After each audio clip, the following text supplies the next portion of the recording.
Assalamualaikum warahmatullahi wabarakatuh. Assalamualaikum.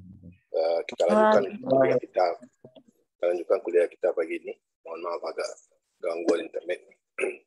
Nah, kita bahas tentang water resources. Ya, kita tahu bahwa di negara kita mungkin air tidak bermasalah, tapi banyak negara yang mengalami kesusahan tentang air. Ya.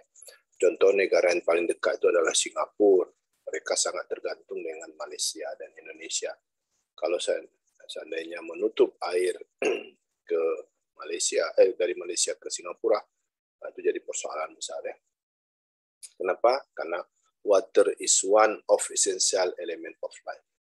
Ya, itu adalah bagian terpenting dari hidup kita. Human depends not only on intake of water. Jadi kita bukan hanya minum air katanya untuk mengganti cairan badan kita, but also food sources. Kenapa? Karena kita makan dari tumbuh-tumbuhan juga menggunakan air, binatang dan sebagainya yang kita makan. Ya. Ya, jadi katanya this resource deserves special attention. Jadi ini harus menjadi perhatian kita. Karena sekarang kita belum perang karena air, tapi ke depan dipastikan akan berebut tentang air. Nah, ada potensi kelangkaan air ya. Earth renewable supply of water is governed by hydrological cycle. Jadi sumber daya air ini yang atur apa? Ya tentu saja dengan izin Allah ada hydrologic cycle. Ada siklus hidrologi ya. Jadi air dari bawah naik ke atas putar-putar. In the most quantity of water, a cycle is year through this system. Ya, jadi ada banyak sekali air yang disirkulasikan. Ya. Though only a fraction of circulated water is available this year for human use. Meskipun banyak, hanya sedikit yang tersedia untuk kehidupan manusia. Ya, totalnya katanya total air ini, air tawar yang ada di dunia ini, itu 2,5% total dari air tawarnya. Ya, banyak sekali ya, 1,4 miliar kilometer kubik. Ya, dari jumlah itu katanya 200.000 kilometer kubik atau kurang dari 1% merupakan air tawar yang tersedia untuk minum dan ekosistem. Jadi sedikit sekali jumlahnya. Nah, ini adalah proses hidrologi ya, dari laut menguap karena ada matahari sehingga terjadi evaporasi dari arus sungai, danau dan sebagainya, maka air akan berubah menjadi gumpalan awan. Gumpalan awan inilah yang akan membentuk air hujan. Nah, air hujan ini jatuh, ada yang surface runoff di atas permukaan ya. Ada infiltration, masuk ke bawah. Nah, jadi dia ada ground water, ada di bawah tanah ya. Ada soil to soil, ground water to vegetation. Nah, jadi dia ada tingkatannya ya. Dari air permukaan, terjadi infiltrasi, masuk ke bawah tanah melalui pepohonan, ya, masuk melalui vegetasi, ya, menjadi air bawah tanah. Nah, di air bawah tanah ini ada dua sistem ya. Ada yang rechargeable, ada bisa isi ulang, ada yang tidak bisa. Nah, ini yang kita khawatirkan kalau kita ambil air bawah tanah, maka terjadi kekeringan di bawah. Nah, kalau kekeringan bisa terjadi land subsidence ya. Amblas, tanahnya jatuh. Nah, ini ya, sama ini gambarnya lebih berwarna. Ada yang di bawah tanah dan sebagainya akan membentuk gumpalan awan akan menjadi hujan ya. Jadi bisa ada snowmelt runoff, berarti ada dari es yang mencair ya. Kemudian ada dari sungai, danau dan sebagainya. Okay, if we were simply to add up available of supply of fresh water, katanya kalau kita jumlahkan secara sederhana, katanya on global scale, ya, and compare it with current consumptions. Nah, kalau kita jumlahkan air seluruhnya, kita jumlahkan dengan penggunaan air sekarang, katanya, maka kita dapatkan apa? We would discover the supply is currently about 10 times larger than consumption. maka jumlah air ini 10 kali lebih banyak dari yang kita butuhkan. Though comforting, that statistic also misleading. Ini data ini bisa sangat rancu ya. It makes the impact of growing demand and rather serve scarcity situations. Nah, kalau kita menganggap bahwa air ini tersedia 10 kali lipat dari yang ada, maka kita akan akan terjadi konsumsi yang berlebih-lebihan, tidak ada upaya untuk melakukan konservasi. Ya. Nah, ini sudah terjadi katanya, that already exists in certain parts of the world. Apa itu? Afrika. Afrika dulu adalah tanah subur, sekarang sebagiannya sudah menjadi padang pasir yang sangat besar. Taken together, this insight suggests that in many parts of the world, kalau kita lihat ini katanya banyak tempat di dunia ini water scarcity already upon us, bahwa sudah terjadi kelangkaan air, and other areas can be expected to be experience water scarcity in next few decades. Nah, bahwa sebahagian daerah memang sudah tidak ada air. Australia misalnya itu airnya sangat kekurangan ya. Tadi kita bilang Singapura ya. Nah, tapi katanya Jawa diperkirakan 30 tahun ke depan tidak ada air lagi. Kalau kita tidak melakukan konservasi. Available supply are derived from two rather different source. Jadi ada dua sumber air kita. Surface water and groundwater. Air permukaan dan air bawah tanah. Surface water consists of fresh water in the rivers. Nah, kalau air tawar itu di mana dia? River, sungai, lakes, danau, reservoir. Reservoir berarti kalau tempat kita itu ada embung, situ dan kawan-kawannya. They collect and flow on the earth's surface. Jadi ini dikumpulkan dari permukaan bumi. Inilah yang menjadi sumber air minum. Nah, groundwater by contrast collect porous layer of underground rock known as aquifer. Nah, ini yang di bawah tanah itu dia terperangkap di bawah celah-celah bumi. Nah, kalau tidak ada celah masuk, berarti dia sudah terperangkap. Nah, kalau terperangkap dia, maka sekali kita ambil, tidak akan ada isi ulang ke wilayah itu. Tapi kalau dia ada isi ulang, ya aman ya. Though some groundwater is renewed by percolations of rain or melted snow, most was accumulated over geological time. Nah, katanya meskipun katanya ada sebagian air bawah tanah itu bisa diisi ulang, katanya renew, diperbarui ya, dari air hujan atau lelehan salju, most was accumulated over geological time. Dan sebahagian besarnya adalah terjadi karena proses geologi dalam jangka waktu yang lama. And because of its allocations cannot be recharged once it is depleted. Nah, kalau air ini diambil, maka tidak bisa lagi didaur ulang. Nah, ini saya teringat dulu pada saat mau dibangun hotel dekat Masjid Raya. Saya ketemu sama Pak Imam Masjid Raya, saya bilang, Pak, saya stop. Oke, kita lihat sini. Ya, jadi katanya kalau diambil air itu maka tidak dapat diisi ulang, ya, depletable. Quality of water. Nah, ada persoalan lain di samping jumlahnya, katanya ada masalah lain apa? Kualitas. Nah, banyak air kita yang sudah tercemar. Nah, much of available water is polluted with chemicals, radioactive materials, salts or bacteria. Banyak sekali ya.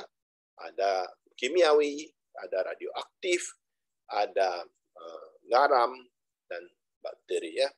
It is important to keep in mind that water scarcity has an important qualitative dimension.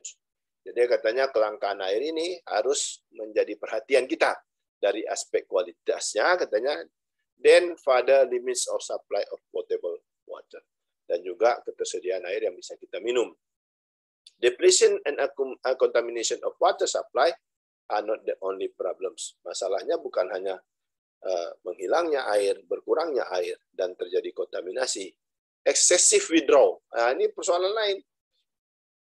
Pengambilan air secara besar-besaran from aquifer is a major cause of land subsidence.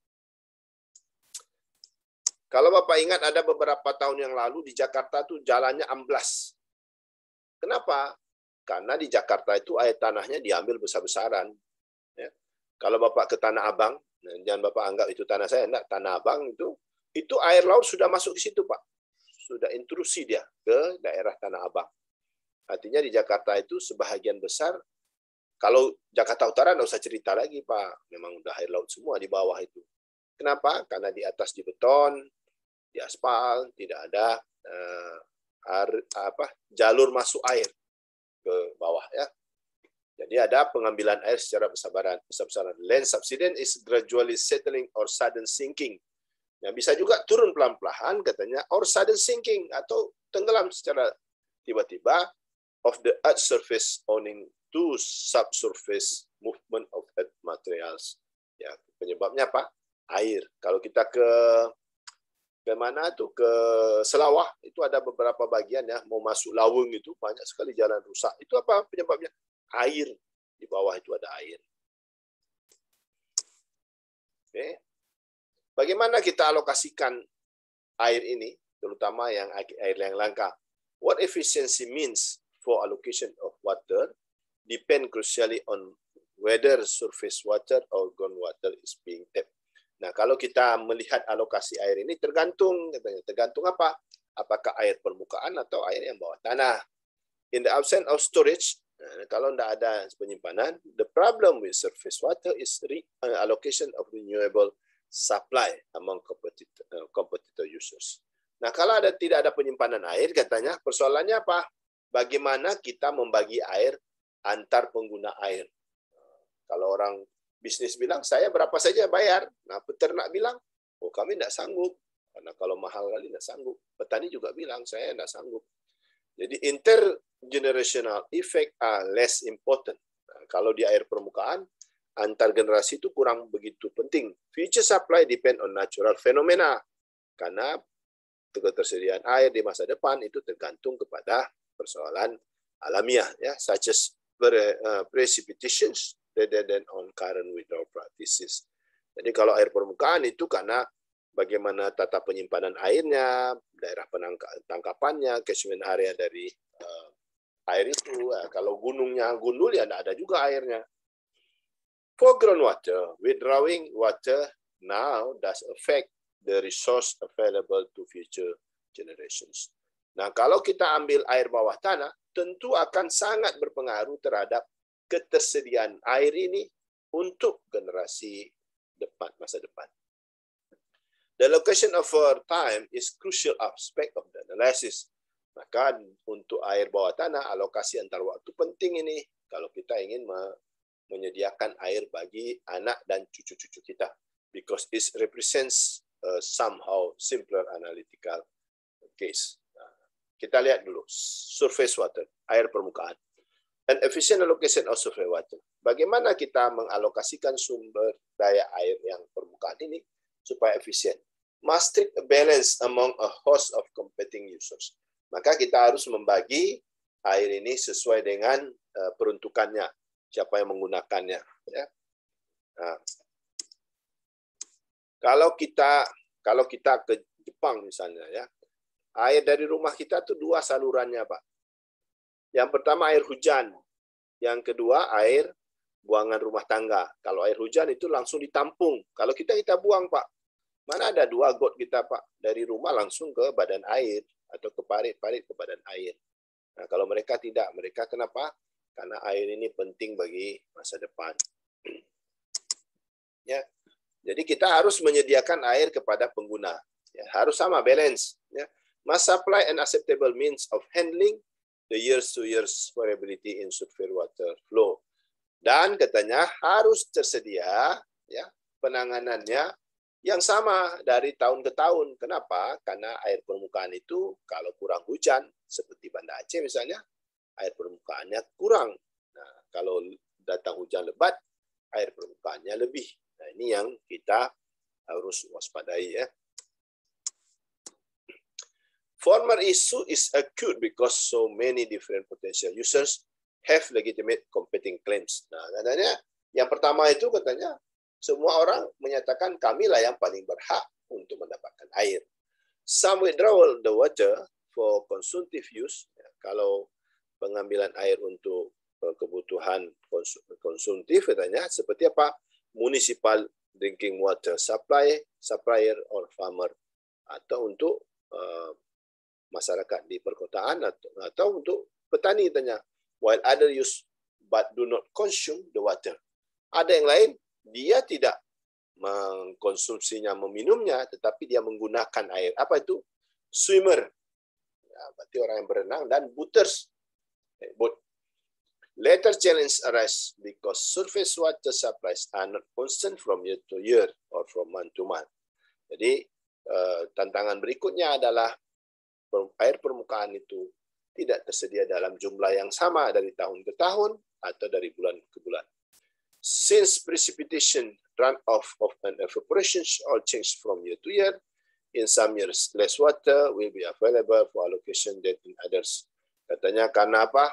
Precipitation-nya, ya, runoff, evaporation-nya itu tidak sama antar waktu, maka ada tahun-tahun tertentu, ada waktu-waktu tertentu, air banyak, tetapi di waktu lain airnya tidak tersedia banyak. With respect to the first problem, the dictate of the efficiency are quite clear that water should be allocated to that the marginal net benefit is equalized for all users. Nah, cara menyamakannya gimana? Bahwa manfaat yang diperoleh oleh setiap pengguna itu sama.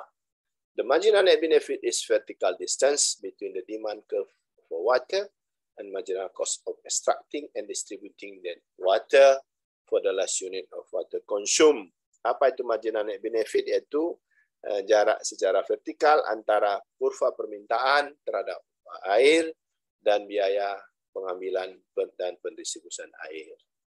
The demonstrate why efficiency require equal marginal net benefit. Consider a situation which the marginal net benefit are not equal.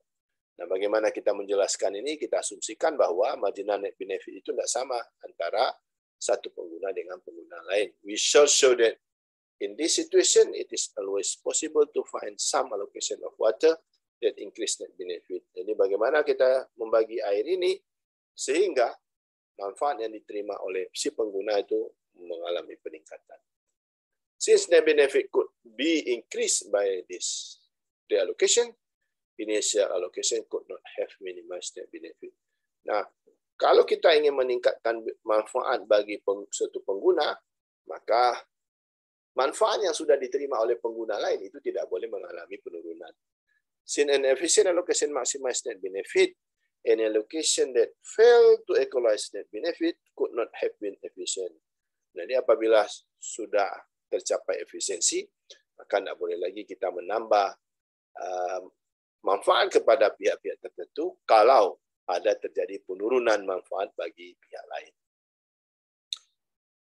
If marginal net benefit have not been equalized, it is always possible to increase net benefit by transferring water from those users with low net marginal net benefit to those with higher net marginal benefit. Nah, katanya kalau belum tercapai, maka ini bisa kita transfer dari orang yang manfaatnya rendah ke manfaatnya tinggi. By transferring the water to users who value marginal water more, the net benefits of water use are increased. Nah, kalau kita transfer ini, maka akan terjadi peningkatan manfaat bagi orang yang menerima air ini. Nah, salah satu sektor yang menggunakan air yang banyak itu adalah sektor industri. Nah, makanya kenapa negara-negara maju menyimpan air hujan. Nah, air hujan ini bisa dialokasikan untuk industri.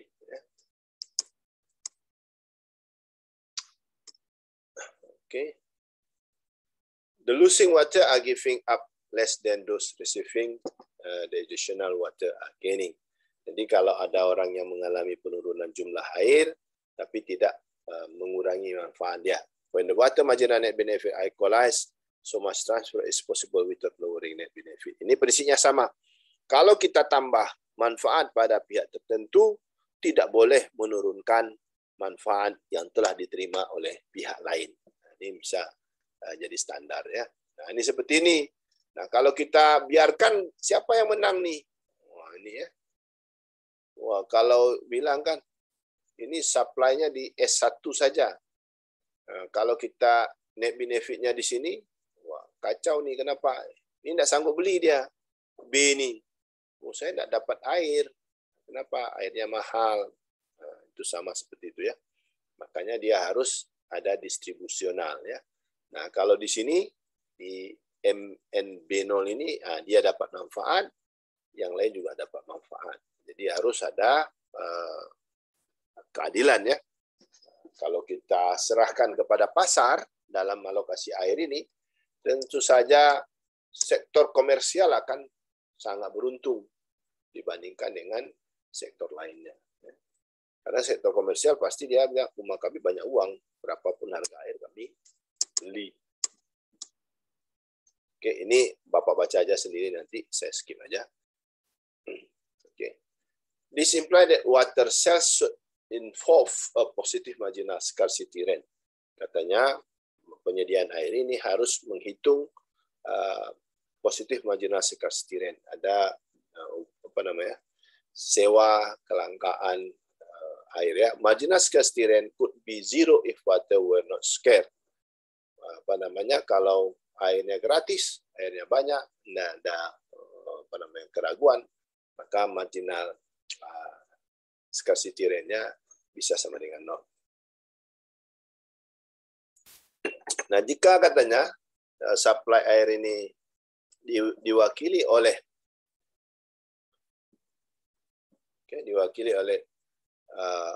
supply curve katanya, where generated then amount represented by the point where aggregate marginal net benefit curve interact with the excess water could not be scaled.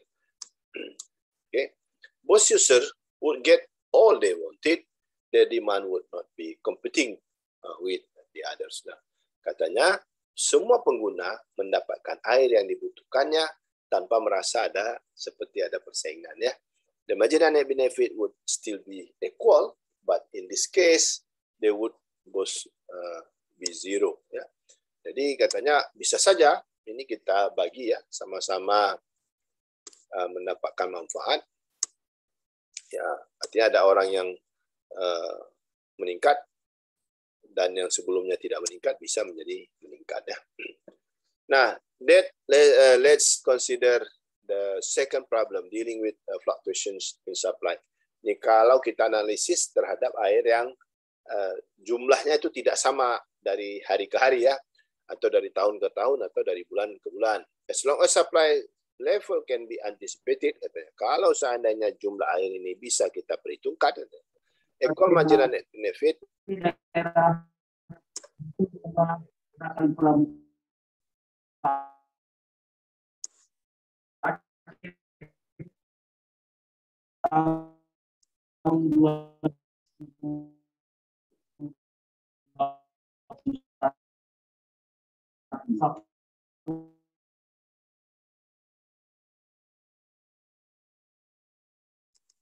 Oke, katanya kalau air ini bisa kita antisipasi berapa jumlahnya, kapan banyak, kapan kecil, itu mungkin tidak terlalu susah. As long as supply level can be anticipated, equal marginal net benefit rules still applies. Bisa kita gunakan ini. But different supply level might imply very different allocation among users. Tapi katanya kalau jumlah orang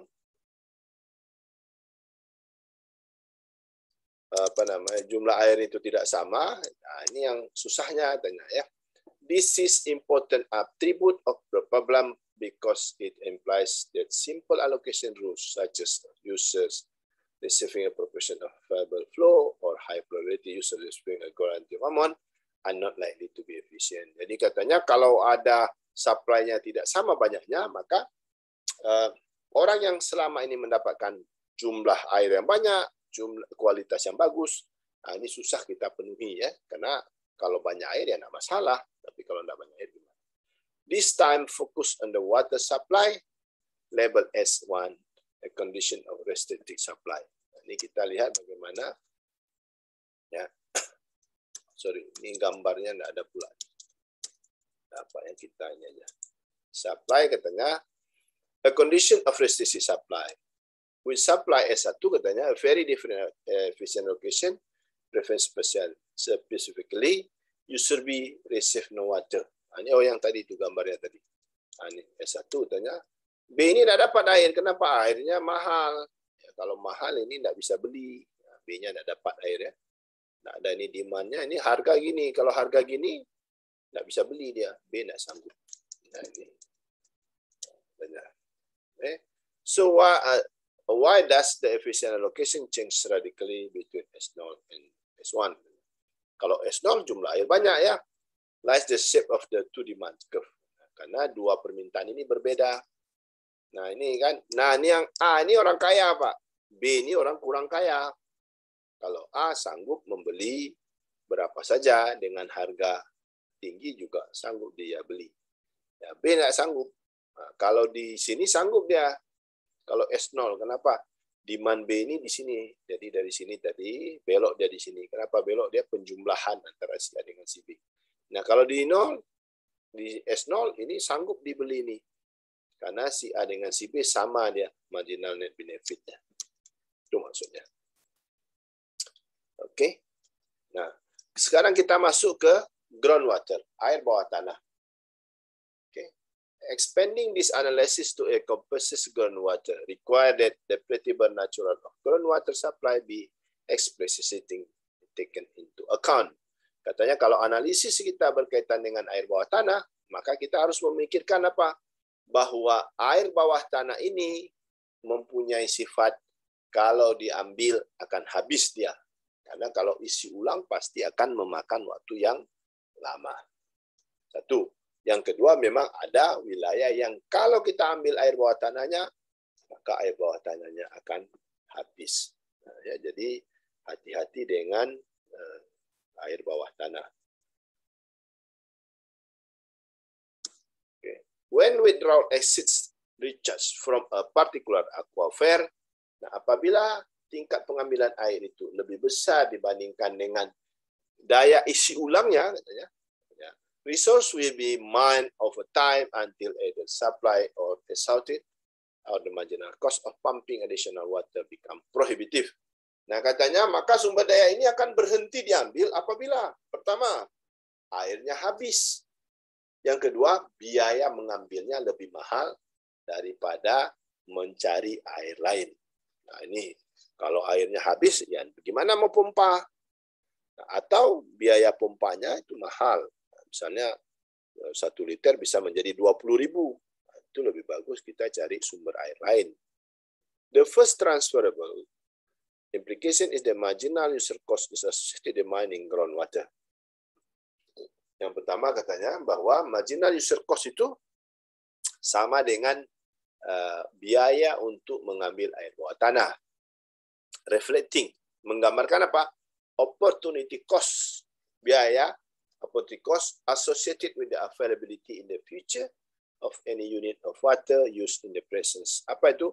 Kalau kita ambil air sekarang, maka generasi ke depan tidak punya air. Jadi kita mau pilih mana? Mau kita ambil banyak-banyak sekarang, anak-anak dan cucu-cucu kita tidak punya air. Atau kita ambil dengan cara yang sangat baik ya, dengan cara konservatif ya. An efficient allocation consider this user cost.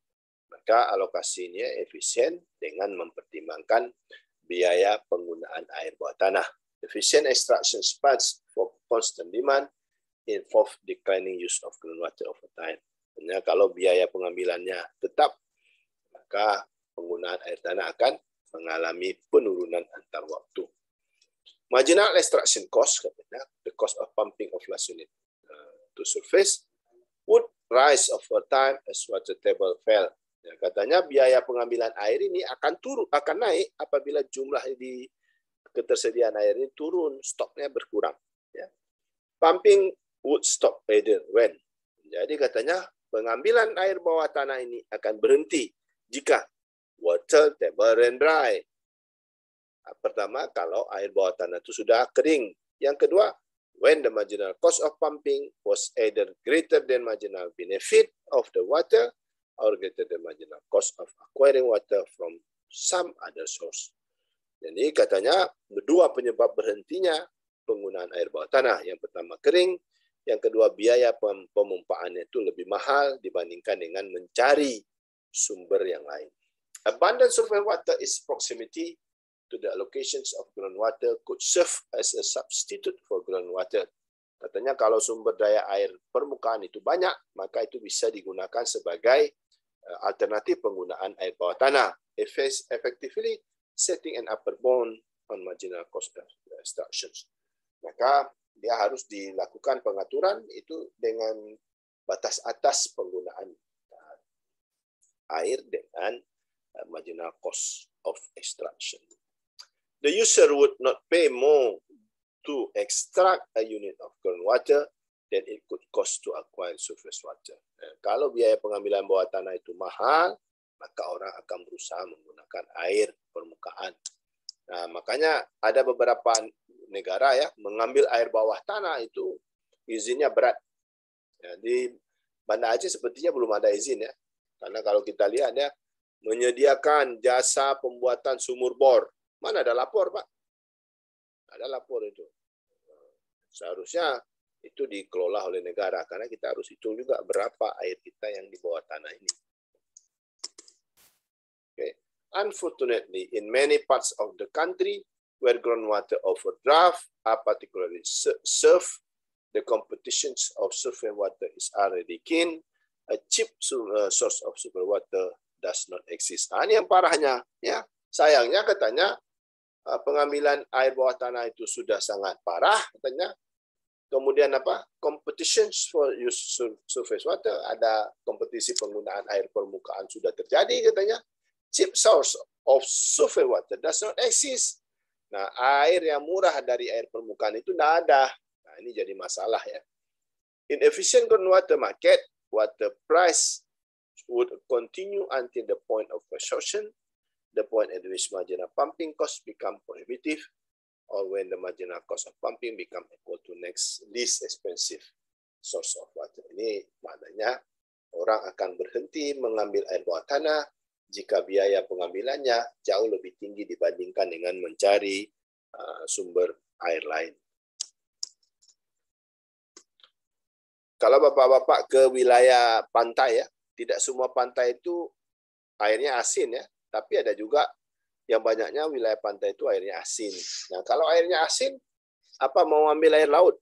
Mahal loh Pak biaya ambil air laut tuh. Ya dulu kita punya setelah tsunami ada bantuan dari Turki di wilayah itu. Biaya pengolahan air itu 1 bulan 1 miliar Pak. Ya, mahal sekali. Makanya stop ya, enggak ada lagi. Kalau gratis dikasih orang enggak apa-apa. Tapi kalau bayar sendiri mahal. Oke, at the point katanya marginal pumping cost and the price would be equal. Sama biaya pemompaan sama harga air itu sama. In all three cases, net price would decline over time, reaching zero at the switch point if a substitute available. Ini katanya kalau ada air pilihan lain yang lebih murah, orang akan beralih ke pilihan air tersebut. This expected of declining net prices seems consistent with evidence. Nah ini sesuai dengan kondisi ya. Ada satu daerah di Pulau Simelu. Ya, daerah itu, desa itu orangnya taat berjamaah ya. Setelah tsunami, dulu sebelum tsunami, tidak ada air tawar situ Pak. Susah. Setelah tsunami, air tawarnya jauh lebih banyak. Muncul sumur-sumur baru. Nah, jadi kita tidak tahu di bawah tanah itu mungkin karena ada gempa, patah dia apa namanya permukaan bawah tanah itu, maka muncullah air baru ya. Nah, ini kalau ada seperti itu, alhamdulillah Pak, setelah gempa kita dapat air baru ya. Nah, ini kalau tidak ada, itulah yang merana kita. Oke, kita lihat current allocation system. Sistem alokasi yang ada sekarang gimana? Property right. Nah, ini kembali Pak, property right, hak kepemilikan plays a very important role in reducing conflict in the potential violation situations. Katanya hak kepemilikan itu penting supaya apa? Tidak ada potensi pelanggaran ya. A water is a significant factor in the development of an area. first settlement were usually oriented near bodies of water. Nah, ini katanya bahwa sesuai dengan perkembangan daerah, nah, penempatan pertama awal-awal dulu tuh, nah, orientasi apa? Near bodies of water. Saya tanya sama Pak apa nih, Pak Iksan ya, kalau kita dari Banda Aceh menuju ke kampung Bapak itu, hampir semua masjid itu di pinggir sungai, betul nggak? Ya, betul. Saya perhatikan, saya tanya sama keluarga kan, tahu nggak kenapa? Nah, inilah teori dulu. Orang dulu karena nggak ada air, dia membangun masjid itu di pinggir sungai. Dan saya lihat di daerah-daerah Melayu di Delhi juga begitu, Pak. Masjid itu cenderung di wilayah yang ada air permukaan. Dan itu apa? Nggak pening mau cari wudhu di mana. Dulu kan air banyak. Dan sekarang kalau kita lihat masjid di atas, airnya sungainya sudah pada kering ya. Nah, Bapak termasuk orang yang beruntung, Pak. Dia itu airnya bagus-bagus ya. Air mau buat apa? Air isi ulang itu sebenarnya Abia itu sangat potensial. Memang kalau kita bawa ke Banda Aceh sial kita, Pak, karena biaya angkutnya mahal ya. Nah, potensi dia di sana tapi sial kalau kita bawa jauh-jauh ya. Nah, jadi kita ada air tapi penjualannya mungkin jadi masalah. Oke, jadi ada ya hak kepemilikan.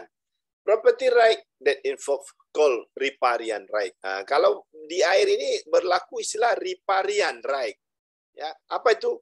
Allocated the right to use water to the owner of land adjacent to the water. Nah, riparian itu adalah orang yang dekat air punya hak untuk menggunakan air lebih tinggi dibandingkan oleh orang lain. Nah, ini namanya riparian right ya, Pak. Kalau ditanya dalam ujian, apa itu riparian right? Itu adalah hak bagi orang yang dekat dengan air. This was a practical solution because by virtue of the location, this owner has easy access to the water. Ini kenapa? Karena orang yang dekat air itu aksesnya terhadap air lebih mudah dibandingkan dengan orang lain. Nah, ini dia disebut sebagai riparian. Ya, riparian.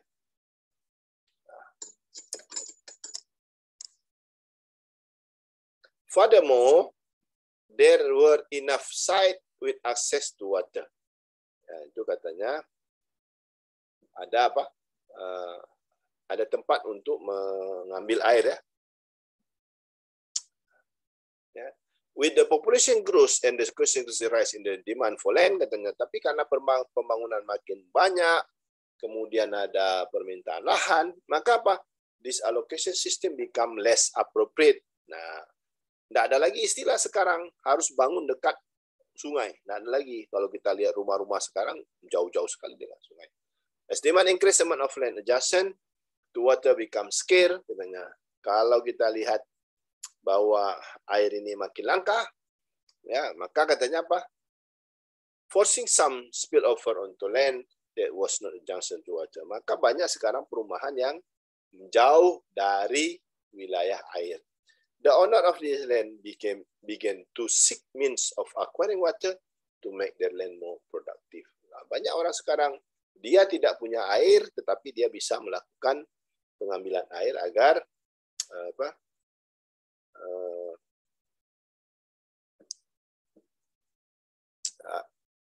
agar tanahnya laku produktif ya.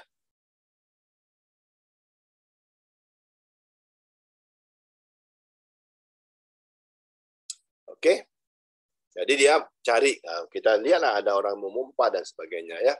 Economic theory predict the situation created a demand for a change in property right structure from riparian right to use the water more congenial to need for transferability ya. Jadi katanya ada perpindahan hak kepemilikan ini ya, karena apa? Karena tidak ada tidak tersedia semuanya tanah di wilayah tertentu, maka orang akan memindahkannya ke tempat lain, mencari tempat lain. This was resulting from the lack of transferability become so great that it outweighed any situation cost of changing the system of property right. Nah, kalau ini susah kita lakukan pemindahan, maka ini akan menyebabkan apa? Perubahan sistem hak kepemilikan. Nah, Pak, kalau Bapak Ibu lihat ya di dalam Undang-Undang Sumber Daya Air itu disebutkan apabila suatu sungai melalui 2 atau lebih provinsi, maka sungai itu dikuasai oleh negara pusat. Jadi makanya ada orang yang ribut dengan Ciliwung, katanya salah Jakarta. Orang tidak ngerti bahwa Sungai Ciliwung itu melalui 2 atau lebih provinsi. Kalau 2 atau lebih provinsi, maka pengelolaannya diserahkan kepada pusat. Apabila sungai itu melalui 2 atau lebih kabupaten kota, maka sungai itu dikelola oleh provinsi. Nah, lain halnya dengan Kerung Aceh. Kenapa Kerung Aceh? Karena situ sudah masuk aset nasional. Normalisasi Kerung Aceh itu didanai oleh APBN. Jadi karena itu dia dikuasai oleh pusat. Jadi itu Kerung Aceh itu pusat punya.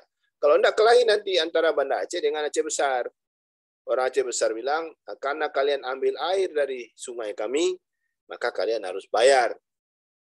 Orang Banda Aceh bilang, karena sungai kalian sudah membuat kami banjir, bayar sama kami kerugian karena banjir. Jadi hana gelah-gelahnya. Kalau kita tidak alokasikan hak kepemilikan, ya.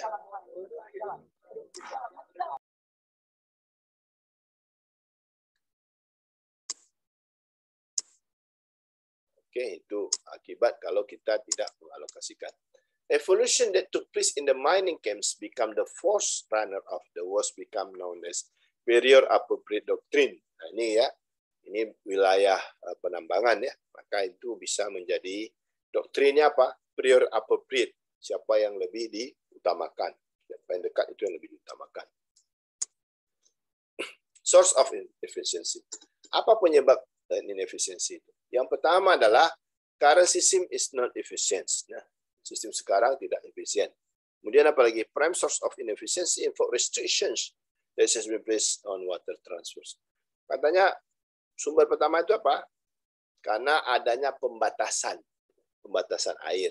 Ya, jadi pemindahan air dari suatu pemilikan ke pemilikan lain, preventing the gravitations to highest value use.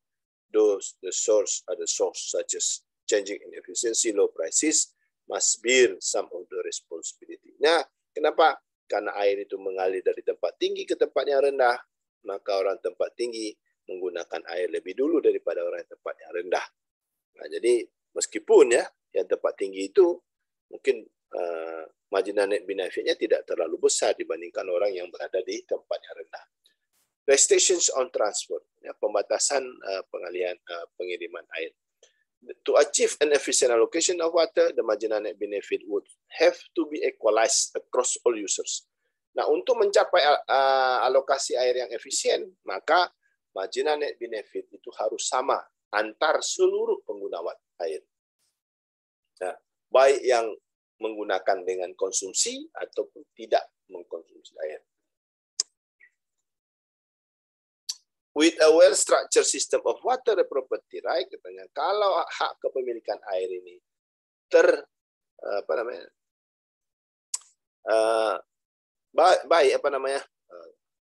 well-structured, terstruktur dengan baik, katanya, efficiency can be directly result of the transferability of the right. Maka efisiensi dapat dicapai melalui apa? Pemindahan hak kepemilikan. User receiving low marginal net benefit from their current area allocations would trade their right to those who receive higher net benefit. Orang yang menerima manfaat rendah bisa melakukan pemindahan kepada orang yang menggunakan air dengan manfaat yang besar. Both parties will be both better off. Maka kedua pihak menjadi sama-sama sejahtera. The payment received by buyers would be less than the value of water acquired. Nah, pembayaran yang dibayar oleh pembeli itu lebih murah daripada nilai air yang diambil. Unfortunately, tapi sayangnya, the existing mixed system of period appropriate right coupled with the quite restrictive federal and state laws have diminished the degree of transparency that can take place. Ini maksudnya begini, Pak. Coba Pak lihat antara Banda Aceh dengan Aceh Besar. Ya kan? Ada wilayah di dalam Banda Aceh, ada Aceh Besar, di dalam Aceh Besar ada Banda Aceh. Nah, ini susah kita nih. Ya, misalnya kalau kita tinggal di Lamreng, Menasapapen. Nah, itu kan tetangganya semua Banda Aceh. Nah, di Banda Aceh airnya lancar misalnya. Di Aceh Besar airnya kurang lancar, atau sebaliknya di Aceh Besar lancar, di Banda Aceh lancar. Nah, pipa itu lewat dia dari Banda Aceh, atau pipa Aceh Besar lewat di Banda Aceh, pipa Banda Aceh lewat di Aceh Besar. Nah, ini kan susah kita, Pak, membedakan mana hak pemilikan yang seharusnya kalau pipa itu dilalui oleh pipa Banda Aceh, tapi wilayah Aceh Besar, seharusnya air itu bisa dijual ke warga Aceh Besar. Ya kan, itu maksudnya. Nah, tapi ternyata itu tidak seperti itu. Nah, susah kita mengalokasikan air seperti itu. Oke. Diminish transferability in turn reduce the market pressures toward equalization of marginal net benefit. Karena adanya penurunan ini katanya, itu akan mengurangi tekanan pasar agar tercipta kesamaan antar pengguna air. By itself, this indictment is not sufficient to demonstrate the efficiency of existing system. Nah, ini katanya tidak cukup untuk melakukan alokasi air dengan efisien. It could be shown that this regulatory system were able to substitute some bureaucratic process for finding and maintaining this equalization efficiency would still be positive. Nah, ini seperti tadi, bahwa birokrasinya itu tidak terlalu ribet lah. Misalnya tadi pipa Banda Aceh lewat di Aceh Besar, atau pipa Aceh Besar lewat di Banda Aceh. Seharusnya tidak terlalu birokratis, maka wilayah yang dilalui dengan kepemilikan berbeda bisa memberikan supply air. Tapi tempat kita tidak bisa. Allocation is inefficient. Ya. Bapak-bapak ada enggak lihat di wilayah Banda Aceh, tapi pipanya Aceh Besar? Atau wilayah Aceh Besar, pipanya Banda Aceh? Ya, kita kan bisa tahu tuh. Misal ya, di Darussalam, saya tinggal Darussalam ini, air kita tuh ada 2 di Darussalam nih sumbernya. Yang pertama dari wilayah Bakoy, pipanya. Kemudian ada pipa yang dari kota. Jadi ke Darussalam ini ada 2 pipa. Kalau kita lihat pipa dari Bakoy itu kan melewat Bakoy. Bakoy itu adalah Aceh Besar. Itu maksud contohnya. Tapi karena itu perusahaan PDAM-nya Banda Aceh, tidak boleh jual ke orang Aceh Besar. Nah, ada juga pipa itu, pipa Aceh Besar lewat di wilayah Banda Aceh. Contohnya apa? Ulek Karing. Ulek Karing itu kan 2 wilayah.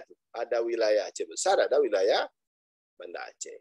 Jadi, pipa Banda Aceh Besar yang lewat di wilayah Ulek Karing tidak boleh jual. Nah, ini 2 persoalan ya. Nah, jadi tidak efisien ya. Okay, one of the earlier restriction require user to fully exercise the water right or else they would lose them. Ya. Jadi sekarang yang sudah mendapatkan air ya, itu harus mengambil air yang mereka butuhkan. Ini hak mereka itu mereka gunakan. Kalau tidak mereka akan kehilangan air.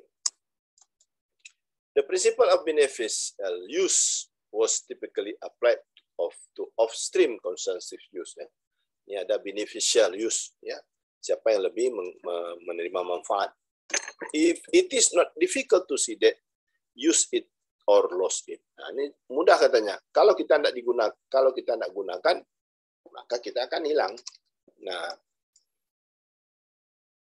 ini sama seperti Pak, orang yang menggunakan mesin pompa Pak. Kalau Bapak menggunakan mesin pompa, Bapak rugi. Kenapa? Sistem meteran kita, walaupun dia tidak ada air, meteran itu akan hidup saat kita hidupkan mesin. Kenapa? Dia sistemnya kipas. Nah, jadi kita bayar listrik dan bayar air, tapi airnya tidak keluar. Nah, jadi tidak efisien ya. Yang efisien itu apa? Pakai penyimpanan, ya, tangki penyimpanan. Jadi air masuk ke tangki penyimpanan, baru nanti air penyimpanan itu disedot dengan mesin. Nah, saya buat saluran pembuangan air atap saya itu saya buat dalam sumur, dibuat di dalam rumah. Sumur itu tidak saya gunakan. Untuk apa? Saya berharap paling tidak air yang dari air hujan ini masuk ke bawah tanah, sehingga tanah itu tidak terlalu kosong dia. Nah, ini kalau Bapak-bapak bangun rumah, bisa tuh Pak, Bapak pakai ya, buatlah sumur resapan agar air hujan itu tidak langsung dibuang ke dalam parit. Nah, ini bermanfaat ya bagi kita. Fungsinya tidak hanya untuk mengurangi kekosongan air bawah tanah, tetapi juga bisa menghindari adanya land subsidence ya, turun permukaan tanah, dan juga kita menghemat air bawah tanah. Ya, itu bisa kita lakukan melalui itu ya. Oke, saya ini baca sendiri aja, nanti Pak saya kirim ya. Ini adalah air ini adalah penggunaan air antara perkotaan dengan industri. Nanti bisa Pak baca ya. Saya mau ke mau ke sini aja langsung ya. Nah, ini adalah tarif penggunaan air. Nah, ada beberapa tarif penggunaan air. Yang pertama, uniform rate structure. Uniform rate structure ini berapapun yang Bapak pakai sama tarifnya. Misalnya kan per meter kubik 10.000. Maka kalau Bapak pakai 10 meter kubik, berarti 10.000 kali 10 meter kubik. Berarti Bapak bayar 100. Nah, ini namanya uniform rate structure. Nah, saya tidak tahu di tempat kita apakah pakai uniform atau yang menurun atau menaik. Nah, kalau uniform berarti jumlah Bapak pakai dikali dengan tarifnya. Kalau Bapak pakai 10, maka kali tarifnya. Itu namanya uniform. Uniform rate structure. Yang kedua adalah declining block rate structure. Kalau Bapak menggunakan lebih banyak, maka ya akan lebih murah. Nah, ini saya contohkan ini ya. Contohkan dengan menulis angkanya ya. Misalnya ya, tarif air untuk 1 sampai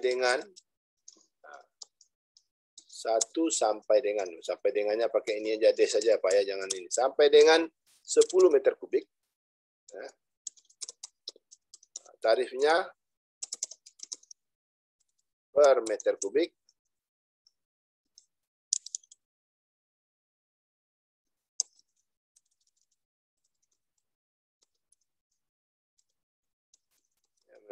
misalnya 10.000. Nah, jadi kalau Bapak pakai 1 sampai 10 masih 10.000. Nah, tapi kalau ya 11 sampai 20 meter kubik tarif turun jadi 8.000. Nah, jadi Bapak kalau Bapak pakai misalnya misal ya penggunaan 15 meter kubik, maka yang dihitung berarti itu tarifnya berarti 10 kali 10.000 berarti itu 100.000. Nah, kemudian ada tarif yang yang di atasnya itu berarti 11 sampai 15 berarti 11, 12, 13, 14, 15 berarti 5 ya, 5 meter kubik. 5 meter kubik kali 8.000. Ini kan 40.000 kan? 5 kali 8 40.000. Jadi bayar air, tagihan air menjadi berarti 100.000 ditambah 40.000. Totalnya 140.000. Nah, itu namanya declining. Ya, jadi dia jumlahnya menurun. Ya, ini namanya declining block rate. Nah, jadi jumlahnya menurun apabila penggunaannya bertambah. Jadi dia ada 2 tarif ini. Nah, kalau ini yang terjadi, maka apa akibatnya? Orang akan berlomba-lomba untuk menggunakan air. Nah, ini akibatnya kalau declining block itu, karena dia makin banyak makin murah. Yang ketiga, kita pakai inverted block rate. Nah, inverted block rate itu artinya makin banyak kita gunakan air, makin mahal kita bayar. Namanya inverted block rate structure. Nah, ini sama seperti PLN, Pak. Jadi jangan Bapak bangga kalau PLN tidak catat meteran Bapak. beberapa bulan, lalu Bapak membayar hanya abonemen. Nah, itu Bapak ditunggunya Bapak nanti di akhirnya, maka bulan berikutnya akan lebih mahal. Nah, ini kita misalkan ya, ini kita hapus, ya, kita hapus nih.